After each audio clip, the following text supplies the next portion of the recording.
Mais, Asie, le pays prend de l'eau. Et trop d'eau. Oui, vous avez parlé d'épicerie familiale. Et cette épicerie familiale, mais on retrouve aussi vos enfants dans la même épicerie familiale. Mais ne caricaturez pas, mon petit. Ne caricaturez pas. J'ai dit ceci. Le 4 novembre 2005, à RFI, j'ai en face de moi Christophe Boisbouvier qui me pose la question et je lui dis, le Congo est une république. Et une république ne peut pas être gérée comme si l'on gérait une épicerie familiale. Voici ce que j'ai dit. Oui, je le répète aujourd'hui, la République du Congo ne peut pas être gérée comme si on gérait une épicerie familiale. Ça ne s'arrête pas à mon fils qui est maire. C'est la justice, c'est l'éducation nationale, c'est la santé, c'est le social, c'est la Cour constitutionnelle, c'est le Conseil économique et social, c'est le gouvernement, c'est notre université. Voilà. Parce que quand on caricature, qu'on ramène ça à mon gendre, parce qu'il gère le domaine présidentiel, à mon fils, parce qu'il est maire, j'ai dit non, on n'a pas compris. On n'a pas du tout compris. Là, c'est la caricature, ça veut dire qu'il y a quelque chose qui ne va pas. Je parle la gestion de la République. Je ne parle pas la gestion de la mairie ou du domaine présidentiel, s'il vous plaît. Mais ils font partie de la République, la mairie et le domaine présidentiel. C'est la République, prend-le de toutes parts. La ville de Brazzaville n'est pas extérieure à la République. Et quand on fait le procès de la ville de Brazzaville, c'est d'abord le procès d'un Ngolondele, fils sorti de vos entrailles, et qui fait partie de cette épicerie familiale, gérée de la manière la plus cavalière.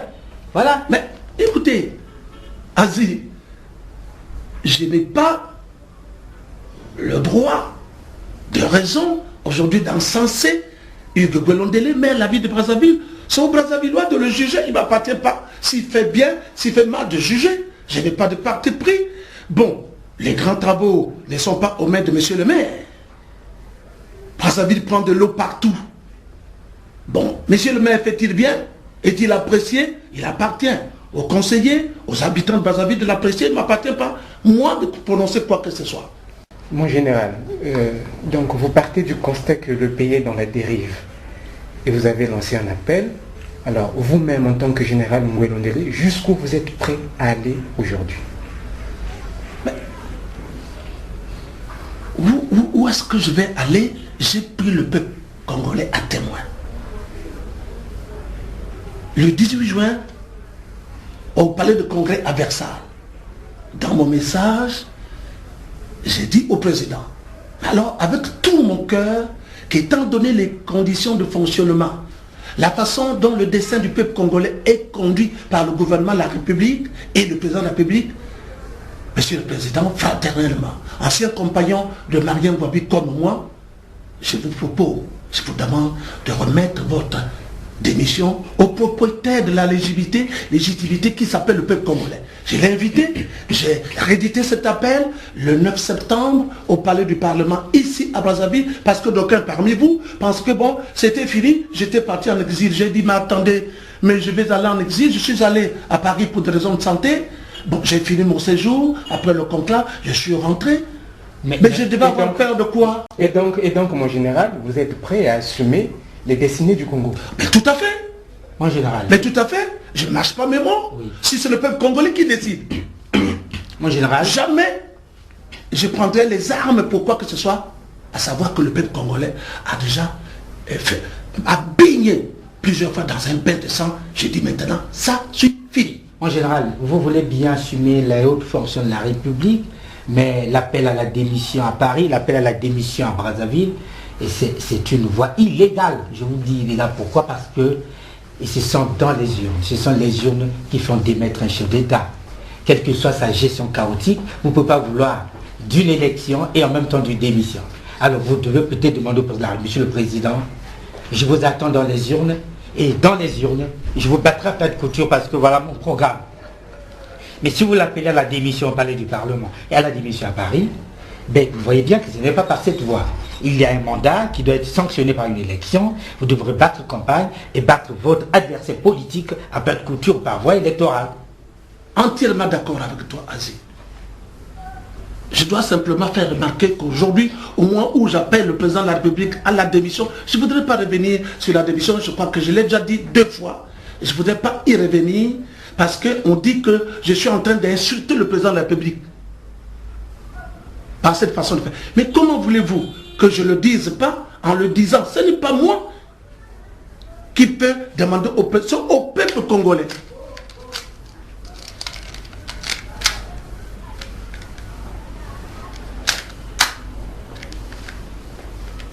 Au peuple congolais. C'est au peuple congolais de demander au président de la République de démissionner.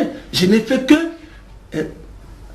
je me suis présenté comme le porte-voix des sans-voix de celui qu'on appelle le peuple congolais. Alors j'ai dit ça au peuple congolais. C'est le peuple congolais, le propriétaire, le souverain de la légitimité, qui a donné sa légitimité au président Sassou.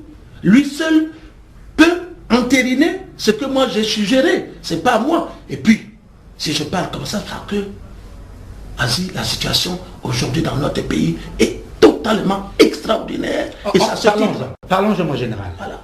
Faites un peu le bilan de la gestion de la République. Mais elle est nulle. La gestion est nulle. La corruption ravage ton pays, mon pays. La corruption. Mais partout dans toutes les institutions de la République, aucune institution n'échappe. La gestion de la chose publique est une calamité publique. La gestion globalement de notre pays est un cauchemar. Voilà ce vous n'exagérez pas sur les mots, mon général.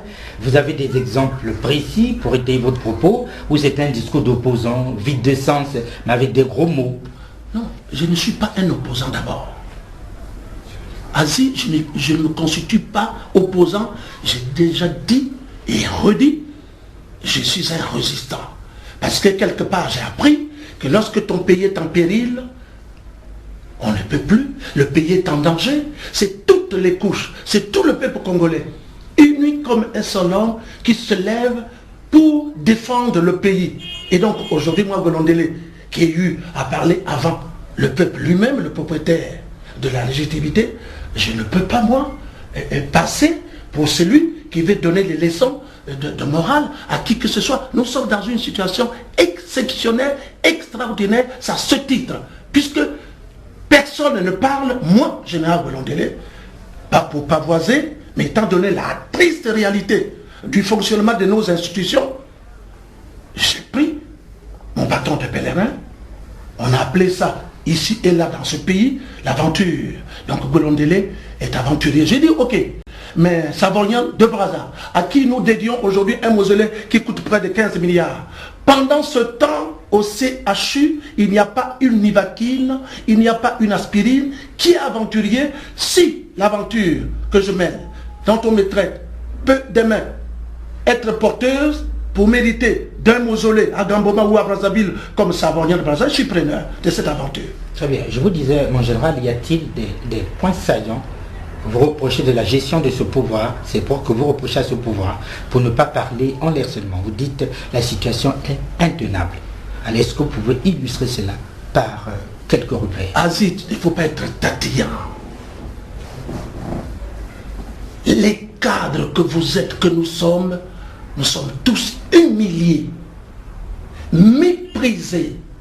L'arrogance du pouvoir, encore pour la énième fois, je le répète, l'arrogance d'un pouvoir.